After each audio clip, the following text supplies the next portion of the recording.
오늘 우리에게 주시는 하나님의 말씀은 구약성경 다니엘서 3장 1절에서 3절까지의 말씀을 보겠습니다. 다니엘서 3장 1절에서 3절까지의 말씀이니까 우리 함께 합독하도록 하겠습니다. 시작. 느부갓네살 왕이 금으로 신상을 만들었으니 높이는 60규빗이요 너비는 6규빗이라. 그것을 바벨론 지방의 두라 평지에 세웠더라.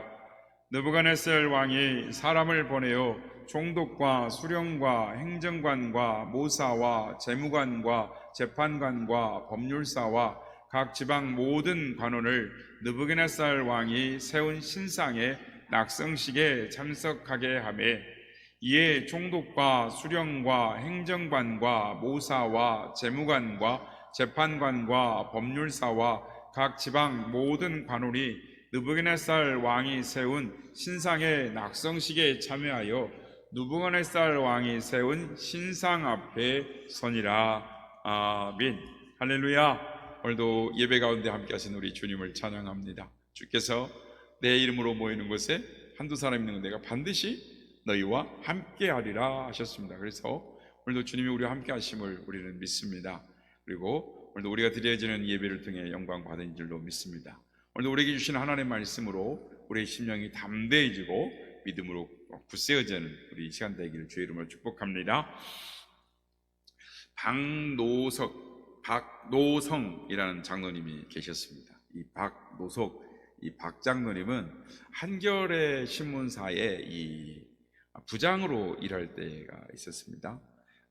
그 당시에 일어난 일인데, 이 박 권사님은 박노성 장로님은 그 당시 감리교 권사의 직분을 가지고 있었는데, 어느 날 이 회사의 발전을 위해서 한겨레 신문사인데 고사를 지내기로 한 거예요. 그러다 보니까 이제 자기의 직속 상사가 이 회사 발전을 위해서 고사 제사를 드리는 걸 추진을 하게 되었고, 그러다 보니까 이제 박노성 장로님은 그땐 권사인데 박 권사님 감리교니까요. 이 박 권사님은 깊은 고민에 빠지게 됐습니다. 교회 권사가 돼지 머리 앞에 절을 해야 되냐 말아야 되냐, 해야 됩니까 말아야 됩니까? 회사인데, 직장인데 아무리 생각해도 돼지 머리 앞에 절을 할 수 없다라는 생각을 하게 결론을 내렸습니다. 그리고 이 회사 고사를 지내는 날 사표를 써야 되겠구나, 사표를 내겠다는 각오로 당직실 옆방 골방에서 기도를 하기 시작했습니다. 그 고사 시간에 사장님을 비롯해서 임원진들이 다 그 앞에 내려와서 차례대로 이 사장님 절하고 부사장님 절하고 상무님 절하고 임원 순으로 쫙 절을 하는데, 마침 박 부장이 이제 절을 할 차례가 왔는데 박 부장이 보이질 않는 겁니다. 그게 어떻게 해요? 그래서 박 부장이 직속 상사가 직원을 시켜서 빨리 박 부장 와서 절하라고 그래. 박 부장 찾아와. 근데 박 부장이 안 보이는 거예요. 그래서 방송을 통해서 안 나타나니까 박노성 부장님 지금 다들 기다리고 있으니 와서 빨리 내려오십시오 그랬는데, 아무리 기다려도 안 오니까 직속 상사가 화가 나잖아요. 그래서 직원들을 시켜가지고 회사를 다 뒤지라 그랬어요.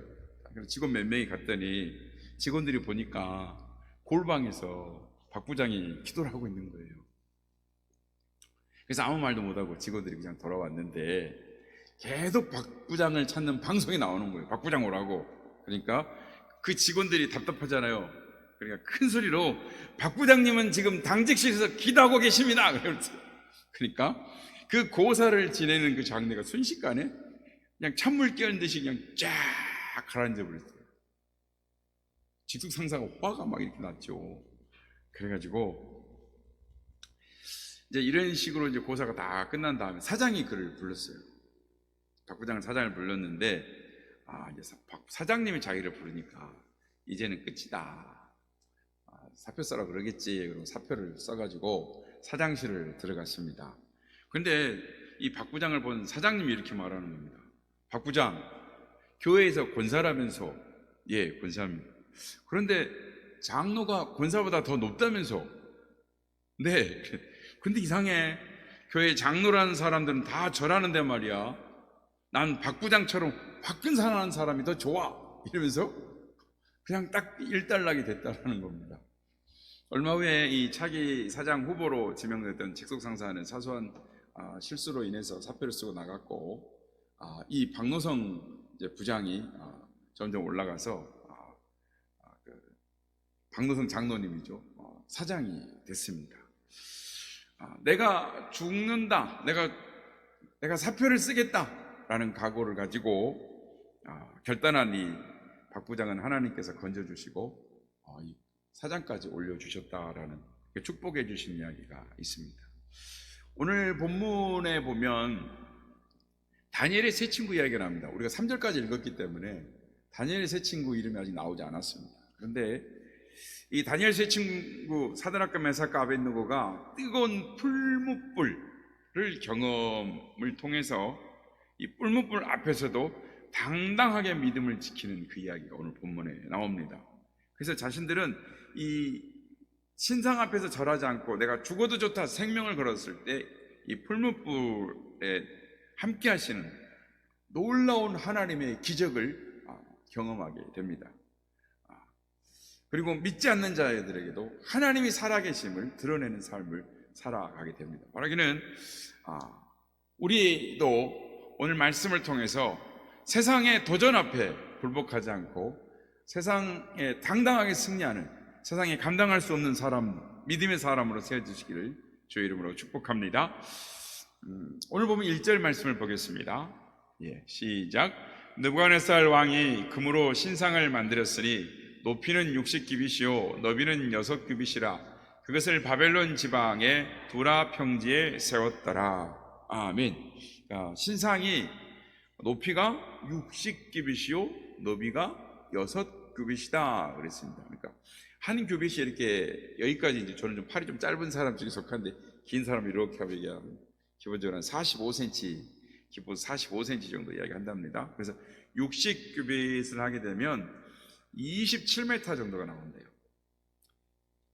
그리고 이제 폭은 2.7m, 약 3m 정도. 쉽게 말하면 50cm 잡으면 30m짜리 건물이고 6m짜리 이제 건물이 됩니다. 그러니까 3m짜리 이렇게. 그래서 이걸 쭉 높이가, 그래서 아파트의 한 층 높이가 2.7m 정도 되면 27m니까 10층짜리 아파트 10층짜리 건물에 폭이 한 3m 정도 되는, 이렇게 섬들이 쭉 올라가 있는 그런 상이죠. 그러니까 이거를 바벨론의 두라 평지에 세웠는데, 평지에 세운 이유는 아까 우리 오전에도 말씀 나눴습니다만은 평지에 세운 이유가 뭐죠? 30m짜리인데 멀리도 잘 보이라고 평지에다 세워서 바벨론에 오는 사람들은 다 보고 그 신상을 보고 경배하라고 그렇게 해놨습니다. 뿐만 아니라 자료에 보면은 산과 산 사이에 있어가지고 큰 소리로 엎드려 경배하라 그러면 울림으로 인해서 울리면서 쫑쫑쫑 울리는 그런 장소에다가 좋은 장, 요즘은 이제 앰프가 있어서 그렇지만 그 장소에다 신상을 세워놓고 절을 하라는 것입니다. 왕이 신상을 만들었다면 왜 만들었을까요? 자기가 신이라는 거예요. 그래서 섬기라는 겁니다. 그래서 고대에는 전쟁을 하면은 왕과 왕의 전쟁이 아니라 신들과 신들 간의 전쟁이기 때문에 자기가 세계를 정복하고 자기가 승리해서 이만큼 다스리니까 어떻게 됐어요? 자, 그럼 이만하면 나도 신들 중에 한 사람이잖아요. 그래서 신상을 만든 겁니다. 그래서 2절 말씀 보면은 느부갓네살 왕이, 시작. 느부갓네살 왕이 사람을 보내어 총독과 수령과 행정관과 모사와 재무관과 재판관과 법률사와 각 지방 모든 관원을 느부갓네살 왕이 세운 신상의 낙성식에 참석하게 하매. 아멘. 그러니까 느부갓네살 왕이 소집을 했어요. 전 나라의 모든 관원들, 그러니까 관원들이 없으면 나라가 안 돌아가잖아요. 그럼에도 불구하고 그날만큼은 세상에 이 바벨론 제국에 있는 모든 127도 모든 나라의 방백들, 관원들, 사들을 다 총동원에다가 두라평지에 딱 세워놨어요. 누구나 다 모아놨어요. 그런데 이렇게 한 이유는 모든 관원들, 백성들을 모아가지고 충성심을 하나로 이끌어내기 위해서, 종교를 하나로 통일하기 위해서 이렇게 했습니다. 3절 말씀 한번 보겠습니다. 3절을 한번 똑같이 한번 읽어보겠습니다. 시작. 이에 총독과 수령과 행정관과 모사와 재무관과 재판관과 법률사와 각 지방 모든 관원이 느부갓네살 왕이 세운 신상의 낙성식에 참석하여 느부갓네살 왕이 세운 신상 앞에 서니라. 아멘. 왕의 명령이 떨어지니까 일사불란하게 쫙 서 있습니다. 그런데 2절에 언급된 내용과 3절에 있던 내용이 똑같아요. 왜 똑같은 말을 두 번이나 반복했었을까요? 이거는 이제 우리나라 말하는 문법처럼 이 셈족, 그러니까 고대 세모 문체에서 이 반복하는 거는 편지 쓰면 옛날 고고체에는 다 강조하기 위해서 반복해서 쓰는 건데요. 문무백관이 다 참석했다. 바벨론의 127도에 있는 모든 문무백관이 다 참석했다. 그런데 우리 읽진 않았지만 5절에 보면은 악기가 울리면 다 절을 하라고 그랬습니다. 그래서 6절에 보면 누구든지 엎드려 절하지 않으면 어떻게 된다고요? 맹렬히 타는 풀무불에 들어가리라 라고 그랬습니다. 우리가 이 다니엘서 읽어보면은 나중에 이 세 친구를 모함했던 사람들이 풀무불에 들어가가지고 풀무불 입구에 가서 가기 전에 그냥 불에 타서 던져 넣는 사람까지 다 타서 죽어버리는 그런 일들이 있는데, 그러나 이제 이 세 친구는 머리카락 하나 그을리지 않고 그 용광로에서 이렇게 나오는 거죠. 그러니까 이 절을 하지 않으면 풀무불에 던져지는데, 이 풀무불이라는 건 그냥 뭐 이런 작은 옹기가마가 아니고 용광도입니다. 그러니까 아마 신상을 만들기 위해서는 벽돌도 구해야 되고 또 쇠를 주물로 구해야 되고, 그래서 그런 주물하는 공장이 있었던 거죠. 그러니까 그래서 이 풀무불이 신상이 있는 가까운 두라평지 가까운 한쪽에 있었고, 악기 소리가 나오는데 이 악기 소리는 이제 우리가 읽지는 않았지만 모든 악기가 한 음을 내면서 빵 하고 울릴 때, 그때 모든 사람이 절을 했다는 거예요. 이 절을 했다는 말은 이 원어상에 보면은 그냥 한 번만 한 게 아니고요, 또 절을 하고 또 절을 하고 또 절을 하고, 음악이 빵 울릴 때 계속 절을 해야 되는 거예요. 그거를 탁 꼭대기에 앉아가지고 탁 쳐다보고 있는 느부갓네살 왕을 한번 보십시오. 생각을 한번 해보십시오. 느부갓네살은 어떤 생각을 하고 그 광경을 쳐다보고 있었겠어요? 아마 만족스러웠을 겁니다. 자기 말 한마디에 그냥 문무백관이 전국에 있는 절을 막 일사불란을 막 하면서 그냥 했겠습니까? 왕이시여 왕이시여 하면서 막 그러면서 절을 했겠죠. 자기는 이 세상에 나 같은 사람이 어디 있을까? 하나님과 맞먹는 존재다라고 생각을 했을 겁니다. 흐뭇하게 쳐다보고 있는데 그때 누가 왔습니다. 오늘 8절에 보면 이런 내용이 있습니다. 그때 어떤 갈대아 사람들이 나와 유대 사람들을 참소하니라. 어떤 갈대아 사람들이 나왔다라고 말하는데, 이 갈대아 사람들이라는 거냐면 바벨론 본토 출신들을 말합니다. 본토 출신들이 그러니까 정복된 나라의 사람들이 아니라 정복을 한 그 민족입니다. 이 사람들인데 이 원문에 보면은 갈대아 술사들로 되어 있습니다. 우리는 이제 번역할 때 이렇게 되어 있습니다만은 갈대아 술사들이 누굽니까? 우리가 지난주에 봤습니다만 2장에 느부갓네살 왕의 꿈을 해석하지 못한 사람들입니다. 그러니까 인정을 못 받았어요. 그런데 이 사람들이 지금 나와서 세 친구를 참소를 하는 것입니다. 사드락과 메삭과 아벳느고를 참소하는데, 이 참소했단 말은 무슨 말이냐면 참하다라는 거 있잖아요. 참 어떻게 해요? 토막 낸 걸 참하다 그럽니다. 구체적으로 고속거리를 차근차근 잘라서 이렇게 다 이야기했다. 조각조각 씹어 삼켰다라는 의미가 참소했다라는 의미입니다. 근데 이 사람들이 왜 이러고 있습니까? 평소에 다니엘과 세 친구를 못마땅하게 생각했습니다. 그런데 우리는 실력을 인정받지 못하는데 저 사람들은 실력을 인정을 받는 거예요. 우리 본토 출신보다 저들이 더 인정을 받고 더 높은 자리로 올라가는 것이 배가 아픈 거예요.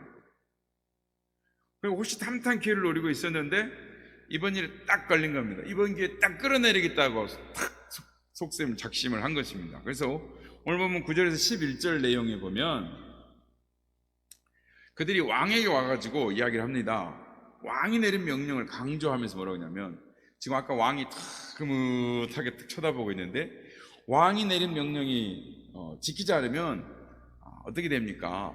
절하지 않는 사람이 있습니다. 이러면서 이런 사람은 어떻게 해야 되겠습니까?